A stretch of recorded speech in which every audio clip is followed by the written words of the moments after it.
I'd like to welcome the parents and guardians from the class of 2025 and thank you in advance for attending this virtual presentation. I do hope you find this information informative and helps you prepare when your child is getting ready to make their course selections for their freshman year. And just a little backdrop, my name's TJ Salutary. I'm the principal at Hand. I've been here now for 8 years. It's an incredible place to work. I'm looking forward to meeting your children and hopefully meeting you in person in the near future. Just so you have a little idea of our enrollment, currently we have 959 students enrolled at Hand. Next year, because we have a pretty large senior class who will be graduating in a few months and a smaller freshman class, we anticipate about 850 students to be our enrollment for the next school year. I usually ask for a show of hands at this point in an in-person presentation, how many are sending their first student or only child actually to Daniel Hand High School, but that's just something to keep in mind. This presentation is meant to be informative. There's going to be a great deal of information, so you will have access to the recording. And there'll be a follow-up meeting next week, which I'll talk about a little later in the presentation. Additionally, one thing that I mention every year during this meeting is the fact that time is going to go by so quickly for your children. It's going to be, in some cases, overwhelming. I always say you will be sitting on the green watching your child's name get called while they're receiving their diploma before you know it. So really enjoy and embrace this opportunity. High school should be a fantastic experience for your kids and hopefully for you as well. I'm going to share a screen now and get right into a presentation.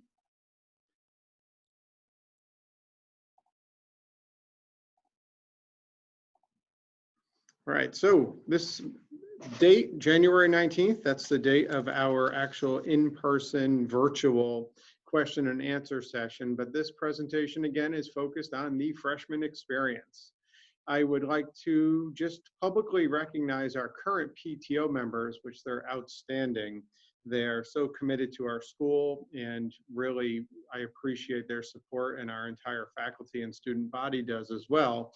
But also wanted to invite you, every first Tuesday of every month, we have 8 a.m. PTO meetings. We're doing them all Zoom now.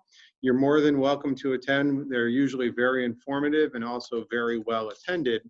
If you're unable to attend as parents of 8th grade students, next year we hope you get really involved in our school and with our PTO. We have 2 assistant principals, so there are actually 4 administrators. We have an athletic director as well. Mr. Bodner and Mrs. Witcher are the 2 assistant principals. It states on this slide that Mr. Bodner is the class of 2025 administrator, which means if you have questions or concerns about anything related to school, once your children are in our building, he's your first contact person. I'm always a contact. Mrs. Witcher is, of course, an option, but the reason we have an assigned administrator is we hope they get to develop some really positive relationships with students and their families. We also have an outstanding group of program coordinators and a department lead. This group of people are the leaders of their departments. They do great work and help with so many things it's impossible to list. They will be present and live on and during our virtual meeting on the 19th. And they're looking forward to the opportunity to answer the questions that you may have about the scheduling process or some that you may have about Hand in general. There are a few slides that I'm not going to go over in detail about our core values and beliefs, what we're committed to, and a few other important topics. And I don't want to take the time to go over those this evening, but I will strongly recommend that when you go through the program of studies, all of this information is contained in that electronic document that you have access to. And you could see just, very quickly also what we're committed to, our learning expectations, which are really important to us, as well as a student growth and development matrix that students work on these particular areas over their course of time in high school. And our teachers pay particular attention to these areas, not only because they're built into the curriculum, but also because it's a major component for their teacher evaluation plan. So if you have some time, I do recommend you take a look at those documents that are contained within the program of studies. They're very detailed, but I wanted to save the time for the presentation about the transition from 8th grade to high school, which, you know, if you're sending your first or only child, it's probably overwhelming at this point that we're talking about, you know, schedules for high school, but it is the time that we start the process. So some specific information which is good to know. The school day, students arrive by 7:20 a.m. A lot of students arrive earlier, which is totally fine, and we actually encourage that. You can see by our schedule that period 1 begins at 7:25, and the end of the school day is marked by a bell at 2:00 p.m. Our courses run for 1, 2, or 3 trimesters. A 1 trimester course, a student would earn a half a credit.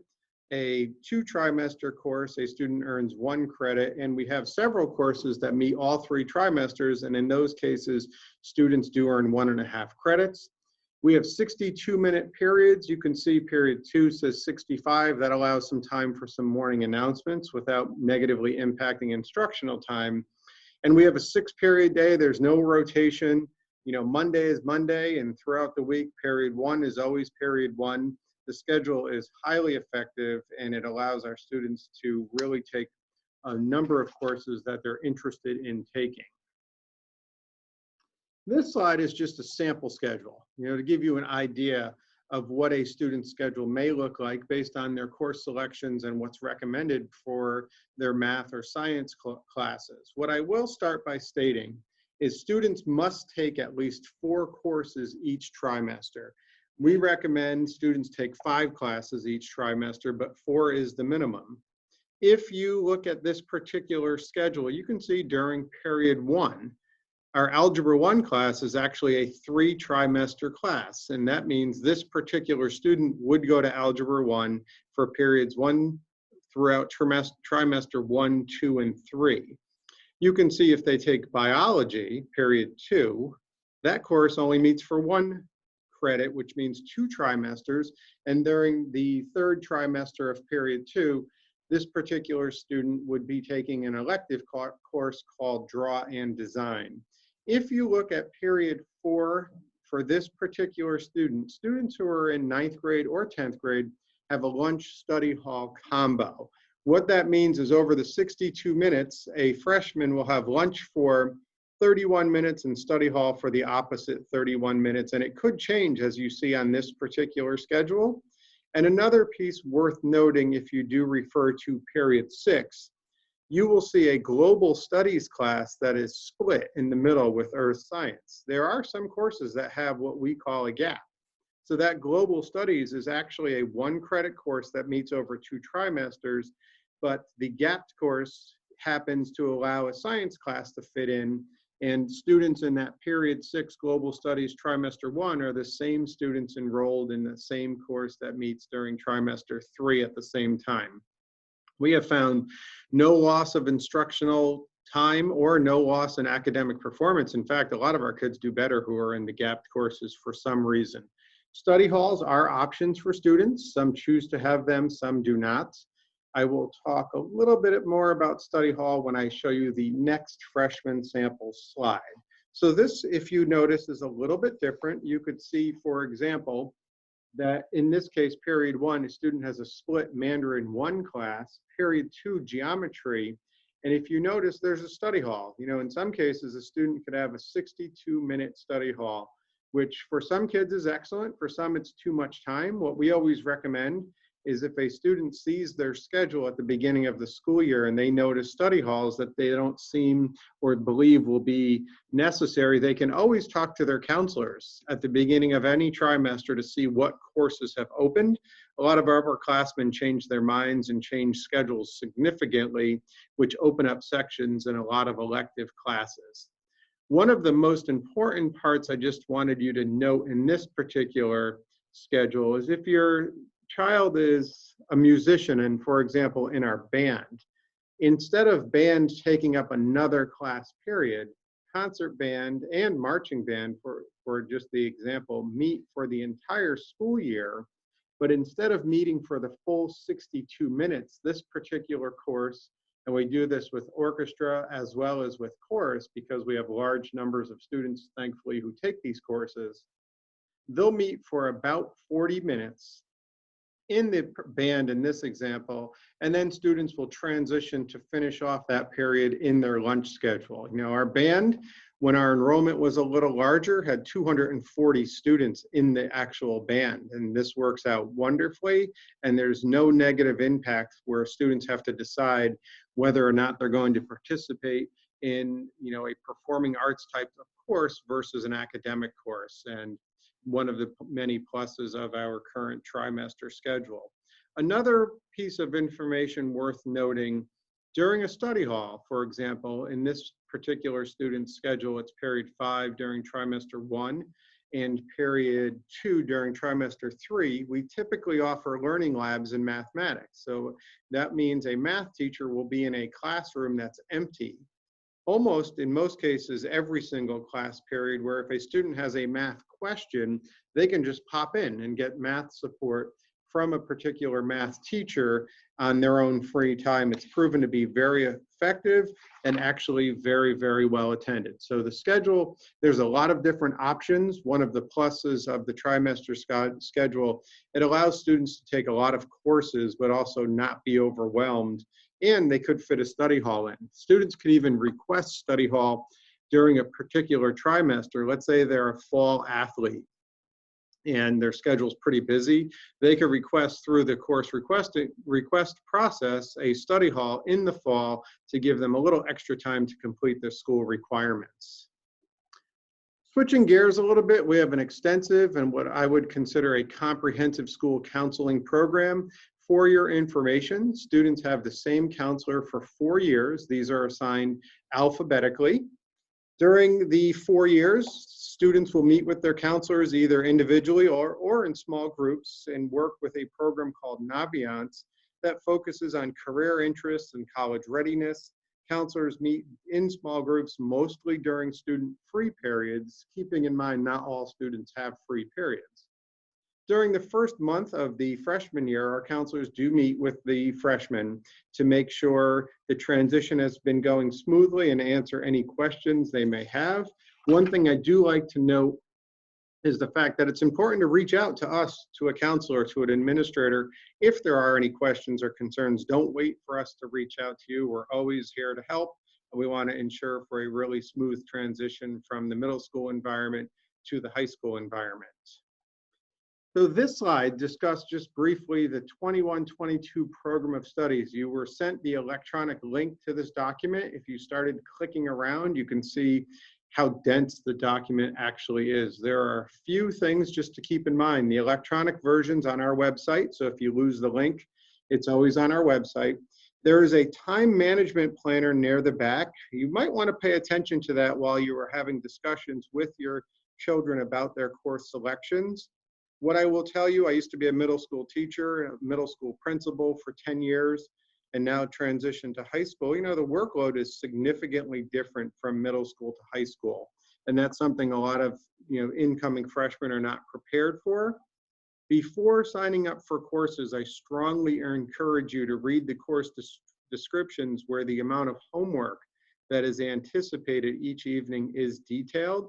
This is obviously an approximate number. It depends on your children's, you know, work ethic, their, you know, ability in that class, for example, if they're good readers or not, but it will give you a good idea of the amount of time they're going to spend on schoolwork outside of school hours, and you can compare that to the many things they do that are not related to school in the afternoons and evenings before making final selections for courses. There's an academic planner as well, which is a good one to print out or make an electronic copy of to keep track of the courses that have been taken and plan ahead, because there might be a really exciting elective that your child wants to take as a freshman that they may not get into because the schedule works with seniors first and goes down through freshmen. They can write a little note or keep track of their English credits or, you know, credits in different areas. The override request form is a really important form, and it's a form that I want to encourage you to use after careful consideration. Your 8th grade teachers in math and science are going to make recommendations for the 9th grade selections in those particular content areas. I always trust the teacher recommendations. If you disagree, With the recommendation, I encourage you to speak with your child's math or science teacher. And they're probably not going to change their mind. That doesn't mean the decision is completely on them. You have the ability to complete an override request form. If you think your child is up for a challenge and actually wants the challenge, complete the override form and submit it to us. I do want to mention that the override forms, before you have that, final decision, talk to your child and, talk about the extra workload that is going to be included with the override into a more challenging course, and also consider the possible additional stress that decision may cause. We have a really incredible master schedule here that one of our assistant principals, Mr. Bonner, does incredible work on, but there's not always sections available if a student is struggling because they overrode into a more challenging course to switch into a course that's less challenging. And in some cases, we could make the switch, but it's quite disruptive to the student's actual schedule. So those are significant decisions. I would really encourage you to think very carefully before committing to those decisions. But if you think it's a good idea, I strongly suggest you submit that form on time. And we do have a lot of parents and children who do take that override request form seriously and do quite well in the course they override into. For our current students who are the class of 23 and beyond, there's new credit requirements that are worth noting just briefly. Currently, our seniors need 24 credits to graduate. Once our current sophomores get to senior year, they're going to need 25 credits, and these new graduation requirements actually pertain to all students beyond the class of 2023. There's a breakdown of 9 credits needed in the STEM courses, 9 in humanities, and then 7 credits in additional courses. Just as a breakdown of the STEM requirements, within those 9 credits, students need 3.5 credits in mathematics and 3 credits in science courses. And then any STEM designated courses, they need 2.5 additional credits. And you could see listed here, math, science, and CTE courses as indicated by the STEM symbol. You'll see that actually next to courses in our program of studies. If you were wondering how we identify STEM courses, you can look at the 4 paws below, and at least 50% of the academic standards taught and or assessed in the written curriculum include those particular areas. So that's how those courses are identified. That's just some information that's not important during the scheduling process, but I thought you may be curious about. The humanities requirements is also 9 credits. Within that 9 credits, students need 4.5 credits of English over the course of their high school careers. They need 3.5 credits in social studies with 2 asterisks by the must include a 1 credit course in US history and a 0.5 credit course in civics and American government. Any humanities designated courses, they also have an option to take 1 credit worth, and you could see the humanities symbol near the bottom right that will be next to these courses that will give students an option to have some elective choices while they're going through our school.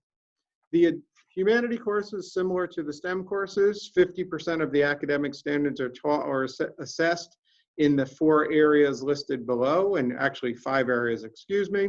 This is just purely informational. It's not something that pertains to the scheduling process, but it's something that we just wanted to share to ensure you were aware how particular courses were designated either STEM or humanities courses. Out of the additional 7 credits that students can earn, it is very specific. All students need at least 1 world language credit, at least 1 credit in PE, 1 credit in health, 1 credit in CTE, and an additional credit in music, theater, or art courses. Notice that's not and. They need a mastery-based diploma credit that's made up of a personal finance and independent project course. Those 2 courses are expected to be taken during junior and senior year, and then any additional course elective that's worth 1 credit. If you're wondering, well, how does a student fit 25 credits into their schedules over the course of 4 years?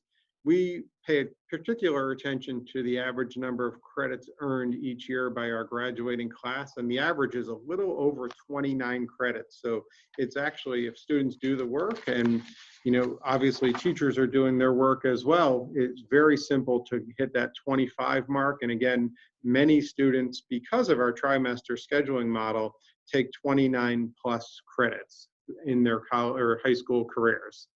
We do have those 4 required courses, and this slide just highlights those 4 courses. And the reason we put this slide in is you will see the cap with the tassel next to these 4 courses. If you were wondering what that actual symbol was, it just means that those are required. What I will say is it's not expected that any of the current freshmen take the social studies classes, like United States history or civics. Personal finance is an option freshman year. I would recommend it more sophomore, but most likely junior year. Independent project is truly designed to be a senior course. And next year it begins as a requirement for, again, all of our students who are in the class of 2023. Just informative, we have a Chromebook one-to-one initiative that has been put in place this year. When your children arrive at Daniel Hand next year, and it might be a couple of days before school starts, we'll have to see where we are with this pandemic. Every student will get a Chromebook, and they're expected to use that Chromebook. And it's worked out quite well at Hand. Right now, every student outside of a few seniors who didn't need one at this point have a Chromebook, and they are allowed to take it to and from school and expected to use it at, for all school related, work. One of our goals is to reduce or eliminate the cell phone use in classrooms. Cell phone use can be quite overwhelming during the school day. So this has helped significantly because they have devices that we know are designed for instructional purposes. And I don't believe cell phones are designed for the instructional purpose. So this is a course request form. Your children will be given this form by the staff at the middle school soon after our presentation on January 19th. The reason I'm showing you this form is just if you look at English and social studies, PE, personal finance, like those, some of those courses are automatic for freshmen. Personal finance is not. That's just an example. But when I get into some of the detail about course selection for specific departments, for some there's some choice, for some there's other or not as much choice. But what I will tell you is students must carry 6.5 credits at a minimum yearly. And again, 4 courses each trimester. I definitely recommend going through the program of studies, which the electronic version is very easy to navigate, and look at the prerequisite courses and grades needed to take courses. Talk to the counselors at Polson, they're excellent. The teachers at Polson, equally as excellent. They are excellent resources if you're wondering what courses should your children take as they're preparing for the first year of their high school experience. The next set of slides is going to focus on each of the departments at Daniel Hand and just some general information. First one is visual arts. You can notice by what's listed at the top, there's a graduation requirement of 1 credit in art, music, or theater. You can see arts broken up in 3 areas: drawing and printmaking, digital arts and photography, and ceramics and mixed media. The courses listed below are courses that do not require prerequisites that our freshmen could consider taking. We have many more courses in the visual arts that require prerequisites, but these are the initial courses. And what I like best about this slide is the art that you're seeing on the slide is actually student work from students that are at Daniel Hand or recently graduated from Daniel Hand, and the quality is absolutely amazing. I really encourage students to look at the visual arts offerings. Our teachers are amazing, and the student work, as you can see here, is absolutely incredible. In our CTE department, that's our Career and Technical Education department, students are required to take 1 credit over the course of 4 years. They can certainly take more. Similar to visual arts, they can take more if they're interested. And these courses in CTE are divided into 7 different pathways. You can see the 7 different pathways here. And the courses are broken up into 3 specific areas. You can see listed business, family and consumer science, and technology and engineering education. And underneath each of those categories, you can see the courses that a student can take. What I will tell you is some of the courses, especially in family and consumer science, are really popular.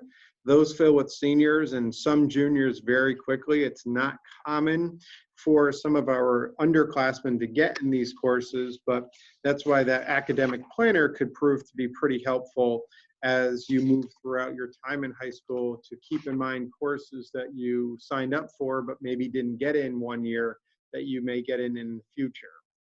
Our English department has incredible courses that have a nice elective selection in junior and senior year. All freshmen take this course called Literature and Writing. It's a 2-trimester course. It uses the workshop model, and they do a lot of things with book clubs, independent reading, whole class texts, and a really great experience for our students. Our mathematics course is a little different, a lot more options here. One thing to keep in mind outside of the 3.5 credits needed to graduate is that middle school mathematics teachers will be making the recommendations for freshman math classes. These recommendations are based on student performance in the current math class. Now, obviously, it's only January. If there's a significant change that's an improvement or a decline between now and June, the recommendation can change. That doesn't happen as often as you would think, but I don't want you to believe that there's no option after a student is recommended for a particular course. If you look at the options available to freshmen, integrated algebra and geometry level 3, that's a class that gets students ready for our algebra class. We have an algebra 1 level 3 and level 2. Those are 2 different courses. And the next 3 courses that are listed actually require prerequisites to be accepted into those courses. The mathematics decision is a significant one. If you disagree with the current math teacher's recommendation, have a conversation with the math teacher. Again, you may not change their mind regarding the recommendation, but that's why you have an override form if you're interested. But I do highly recommend having those discussions with counselors, with math teachers, with science teachers as well. They could provide a lot of insight. And then have a discussion with your child, because they have to be committed to that override if it's going to have a chance to be successful. Our music department, is incredible. I'll say that with great confidence. Again, students need at least 1 credit in fine arts, music, and or theater. We have an incredible marching band that turns into concert band. There are different types of music theory classes. We have excellent piano classes. It's amazing what students who have no experience at all end up doing on or with a piano by the end of a trimester. And we have string and chamber orchestra and several different vocal groups as well. If you notice that there are some asterisks by names, these are actually courses that meet after school. We have what we call period 7, so it meets at about 2:05, maybe a little later than 2:05, and ends just before 3 o'clock. Those are audition-based groups where students have to have the skill set to be accepted into those groups. And we actually start our athletics program after period 7 meets. So a student does not have to decide if they have to choose between jazz band and participating in a winter sport, for example. So we tried to have a great deal of flexibility with our scheduling and give our kids a lot of choice that it has proven to be quite effective. So our, again, music program, outstanding at Daniel Hand. Our physical education and health, all freshmen will be enrolled in this class. It will meet 1 trimester. You notice there's 3 trimesters listed. That's just to show you the topics covered dependent upon what particular trimester it's scheduled in your child's schedule. The freshmen will take a 1/2 credit. It's a 1/2 credit course. About half of the content's health related, the other half is physical fitness. And you can see that, again, the topics covered. Important class for the health and wellness of our students. Science is similar to math. We're going to be looking at your science teachers in the middle school to help with the recommendation. And for some of these classes, the math performance will have an impact on the recommendations as well. This could get a little complicated, so I'm going to try to explain it as clearly as possible. A incoming freshman can be recommended to take biology honors. They don't have to take it freshman year. They can certainly wait till 10th grade as a sophomore.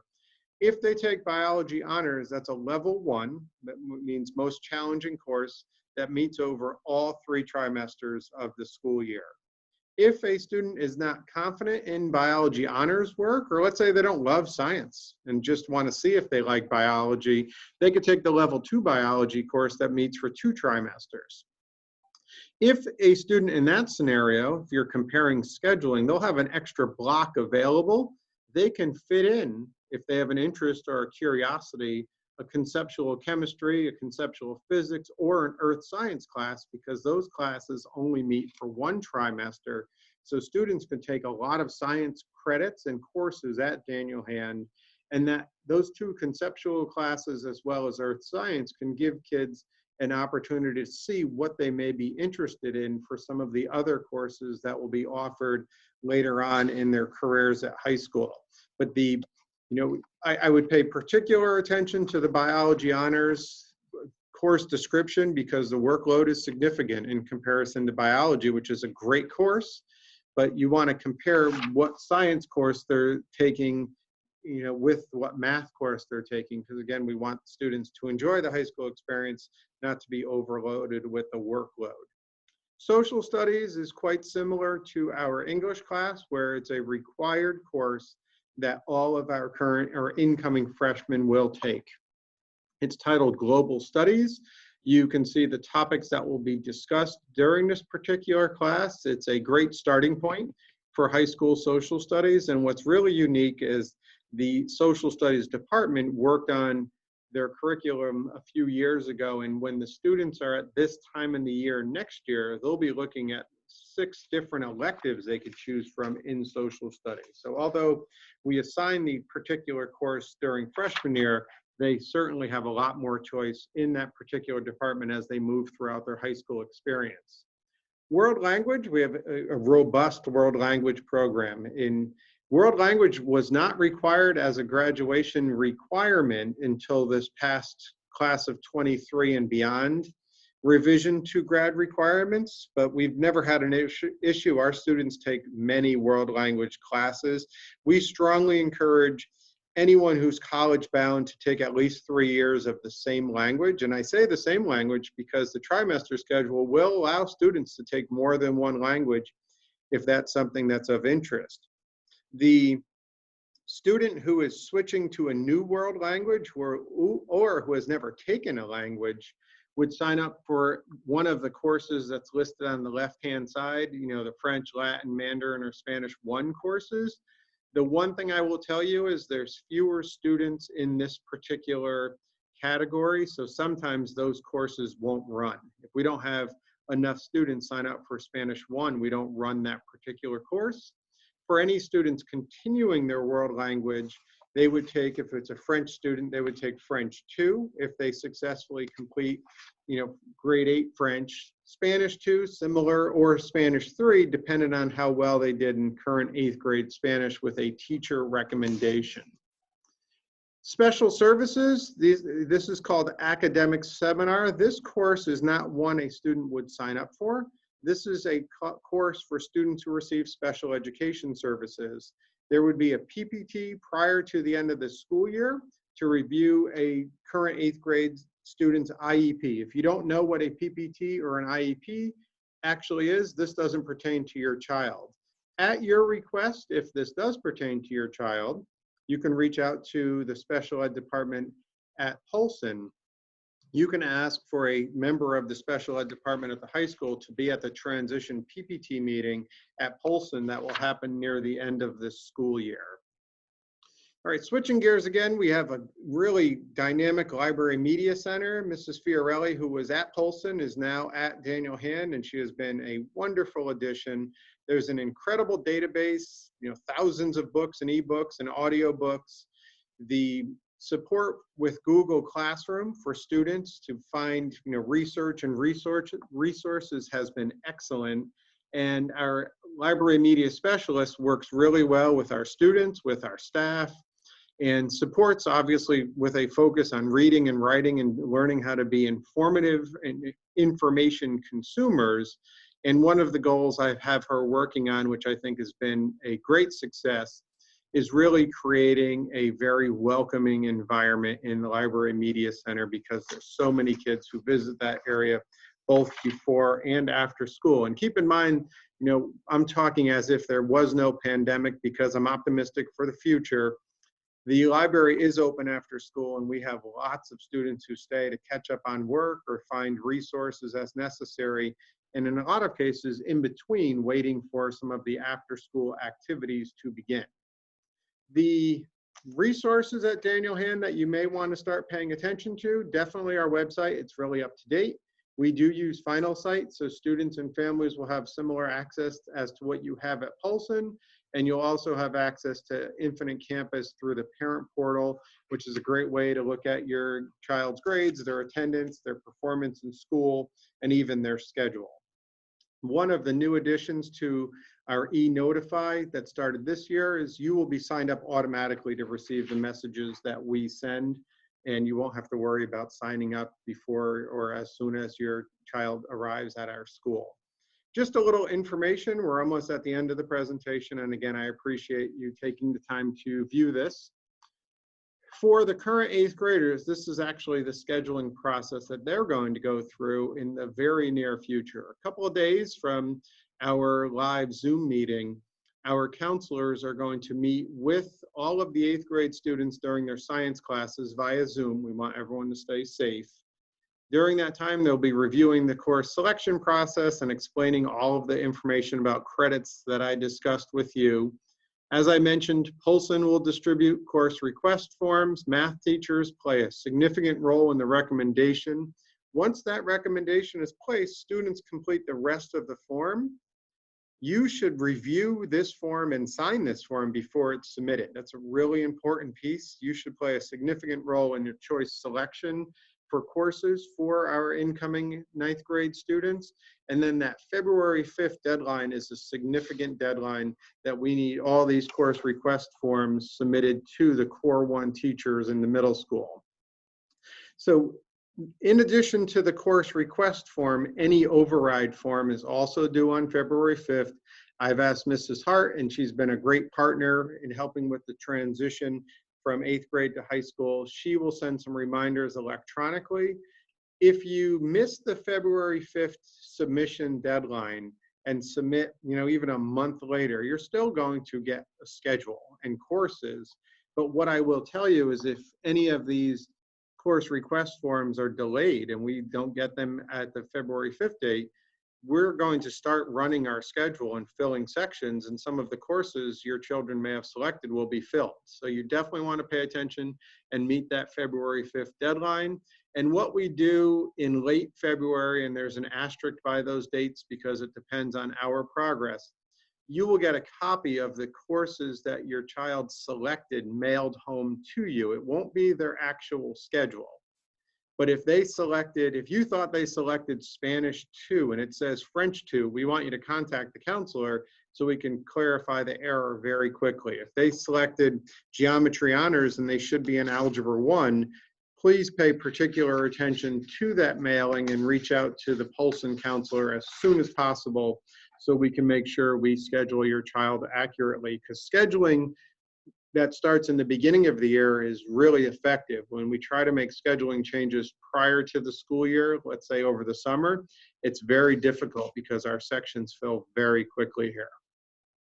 The last slide, just a little information, is as a reminder, question and answer Zoom session will take place at 6:00 p.m. on Tuesday, January 19th. I sent the Zoom link with the initial letter for this presentation. Mr. Bodner will send another reminder probably on the Sunday or Monday before that actual event.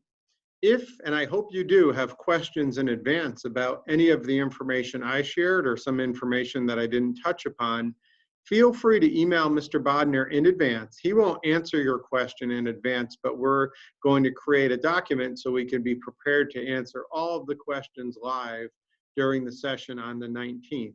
If you don't have a chance to send Mr. Bodner your questions in advance, I will have the chat feature open on Zoom, or you'll get to virtually raise your hand and ask questions live during that session on the 19th. The sole purpose of the session on the 19th is just questions and answers. And usually there are a bunch from the incoming parents of our freshman class. So that's why we're offering that session.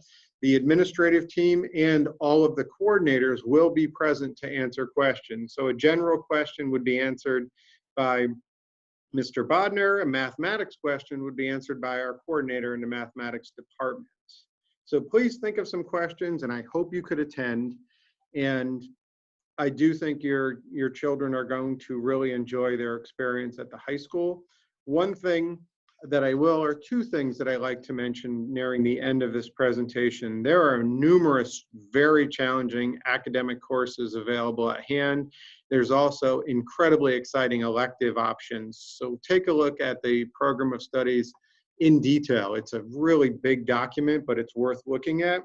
And I like to remind students and parents, it's not always about academics. I mean, obviously those are very important, but encourage your child to take interesting electives. I also encourage all students to participate in at least one after-school activity that allows them to interact and engage with other people who are students, in the high school. It could be one of our 100 clubs. It could be on one of our athletic teams. There are so many options. To see students go home on the bus at 2 o'clock when we're not in a pandemic is really not normal. Kids stay here and are really involved, and we love the after-school energy on our campus. It's very positive. Give your kid a push. Take a look on our website. Look at all the clubs. They could start a club. Athletics, we have 37 varsity programs, so there's certainly opportunities for students who are interested. And we hope they get as engaged and involved as possible. As I mentioned at the beginning of this presentation, the next 4 years are going to go by so quickly. Our students every year when they're graduating say it to us. So we hope that you enjoy it. We're here to support you. We're looking forward to the opportunity to work with you over the next 4 years. And I just want to end with a genuine thank you for sitting through the virtual presentation. I will be in attendance, obviously, next week during the question and answer session, and I hope we'll get to meet in person at some point. So at this time, I'm going to stop the share of the, and I am going to thank you one more time for attending and hope you have a great rest of your day.